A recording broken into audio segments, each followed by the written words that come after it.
falando em custo, o professor Boto mostrou no gráfico dele anteriormente, falando o seguinte: a superestrutura, ela gira em torno aí de 20% do custo total do empreendimento.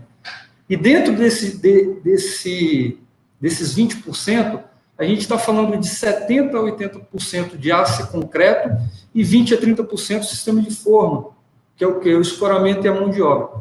E aí, quando eu pego esses 20% a 30% e vou destrinchar ele, eu abro esse número, eu tenho o quê? Eu tenho que 70% a 80% disso eu estou falando de custo de mão de obra e 20% a 30% eu estou falando do sistema de forma, o sistema que eu vou escolher. E o que isso significa? Porque parece um número relativamente pequeno, né? 20% dentro de outros 20% e assim sucessivamente. Mas só que esses 20% na escolha do sistema de forma e escoramento, ele vai me permitir uma redução do custo de mão de obra de até 50%. Né? Então, lá atrás, a construtibilidade, o planejar é muito importante, né? Porque ele vai influenciar diretamente nisso. A gente vê aí o professor Vicente Falcone, por exemplo, mestre da gestão, fala a questão de PDCA, quanto mais tempo você planeja, menor você fica checando, refazendo, analisando. Então, enfim, se você escolher o sistema certo de escoramento, a gente trabalha essa redução de custo de até 50%. Isso quer dizer o quê? Eu vou tirar 50% do meu efetivo do canteiro? Não, não é isso.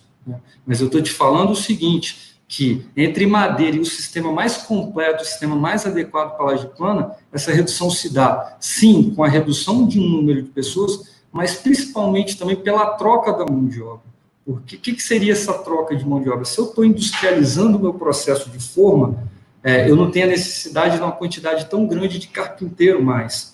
Então, eu vou fazer essa alteração, eu vou trocar um determinado número de carpinteiro por auxiliar. É uma mão de obra mais barata, vai me permitir ter o mesmo resultado, né? Até melhor, dependendo dos casos. Então, esses 20% a 30% que influenciam na mão de obra, esse número no final representa uma redução de custo geral de 1,4% a 3,6%. Então, pode parecer muito pouco, em números, numericamente, sim. Mas se eu pego isso dentro de alguns milhões de reais, eu tenho uma redução muito grande. Tá? Então,